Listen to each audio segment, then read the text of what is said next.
Muitas vezes, a química precisa dos conceitos da física para explicar alguns fenômenos. É aí que essas duas ciências convergem para a físico-química.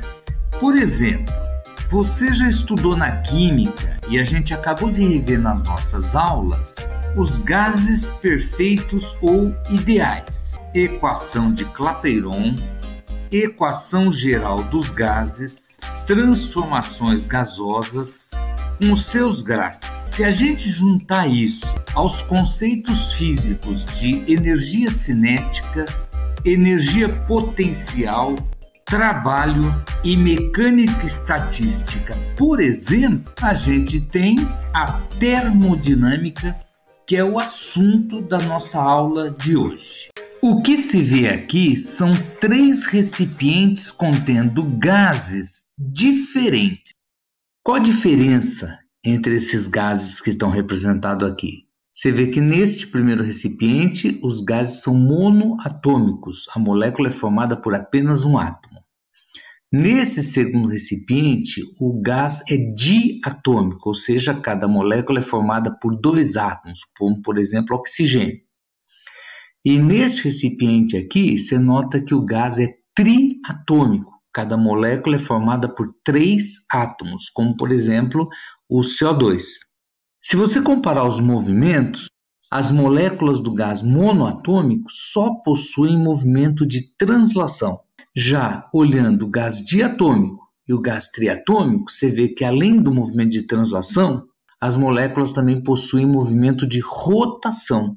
Isso quer dizer que no gás monoatômico a energia cinética é só energia cinética de translação e no gás poliatômico a energia cinética, além de ser de translação, também é energia de rotação.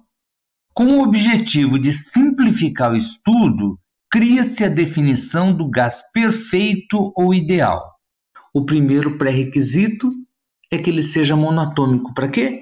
Para que ele não tenha energia cinética de rotação, para que a energia cinética dele seja apenas de translação.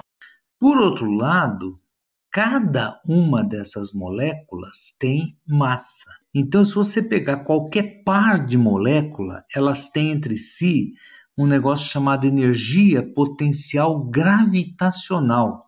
Então, para minimizar isso, é só a gente pegar um recipiente que não tenha tanta molécula assim.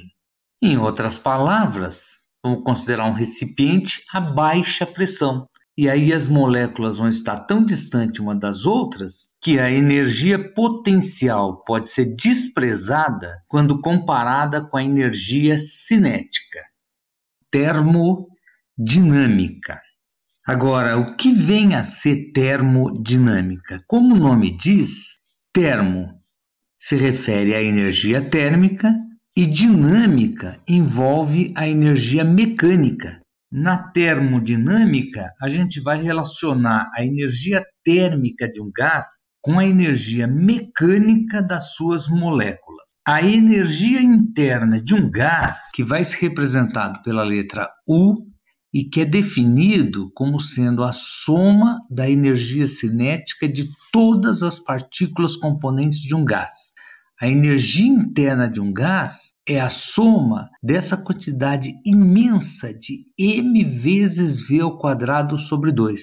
Então, para a gente saber do que depende a energia interna, a gente tem que visualizar a energia cinética dessas moléculas todas.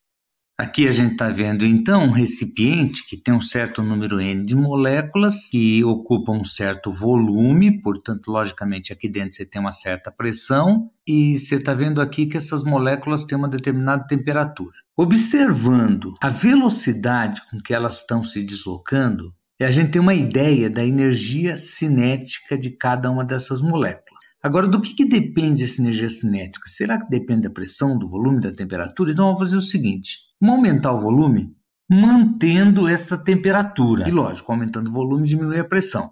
E agora, com volume maior, uma menor pressão, não sei se dá para perceber alguma alteração na energia cinética dessas moléculas. E a temperatura? Então, ligando o aquecedor. termômetro indicando temperatura aumentando. E é visível, né? E conforme aumenta a temperatura, as moléculas estão se deslocando cada vez mais rapidamente. Isso significa que a energia interna de um gás depende da temperatura desse gás. E se compararmos gases diferentes? Aqui a gente está vendo dois recipientes. Nesse recipiente da esquerda você tem 50 moléculas mais pesadas e nesse recipiente da direita o mesmo número, 50 moléculas, só que menores, mais leves. A temperatura é a mesma, 50 Kelvin em cada um dos recipientes. Nota que as moléculas que têm maior massa estão se deslocando com velocidade menor do que as moléculas que têm menor massa. Isso quer dizer o quê? Quem tem massa maior tem velocidade menor, de forma que a energia cinética média é a mesma. A energia interna de um gás depende do número de moléculas e da temperatura absoluta desse gás. Com cálculos mais avançados, se determinou que para um gás perfeito, a energia interna do gás é dada por uma expressão muito simples. 3 meios de nRT for um gás monoatômico. Vamos olhar agora com atenção para cada uma das bilhões e bilhões e bilhões e bilhões e bilhões de partículas de um gás que está contido dentro desse recipiente. Em um determinado instante, também estão representados aqui os vetores de velocidades. Cada molécula tem massa, cada molécula tem velocidade. Essas moléculas têm energia cinética. E a soma das energias cinéticas de todas as moléculas é o que dá a grandeza chamada energia interna, que para um gás monatômico é dado por 3 meios de nRT. Então isso quer dizer que a energia interna depende exclusivamente da temperatura. Vamos supor que a gente liga uma fonte térmica e essa fonte fornece para esse gás uma certa quantidade de calor. Ele pode esquentar, não pode? Se ele esquentar, ele vai sofrer um certo aumento de temperatura. E como a energia interna só depende da temperatura, esse aumento de temperatura vai produzir um aumento de energia interna. E por enquanto está tudo muito coerente, né? A energia não se perde, a energia não se cria, mas se transforma. Então o que a gente viu aqui, a energia térmica, ao ser fornecida por gás, se transformou em energia interna. E a energia interna do gás é pura energia cinética, só que a massa das moléculas não mudou. Então, se aumentou a energia cinética, é porque aumentou a velocidade média dessas partículas. Se aumentou a velocidade média das partículas, está aumentando a força com que as moléculas colidem contra as paredes desse recipiente.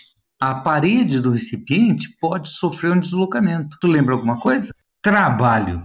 E supondo que a força seja constante, o trabalho vai ser dado por F vezes D. Lembrando que pressão é definida como força sobre área, a força é igual a pressão vezes área. Por outro lado, área vezes comprimento é volume. E como esse comprimento D corresponde ao deslocamento dessa lateral de área A, então essa área vezes esse deslocamento seria a variação de volume ΔV. Como a pressão é um valor sempre positivo, o sinal do trabalho vai ser dado pelo sinal da variação desse volume. Se o gás sofreu uma expansão, a variação do seu volume é maior que zero e o trabalho realizado pelas forças que o gás exerce sobre as paredes do recipiente é um trabalho motor positivo. Se o gás sofreu uma contração de volume, variação de volume negativa, então o trabalho realizado pelas forças que o gás aplica na parede do recipiente vai ser um trabalho resistente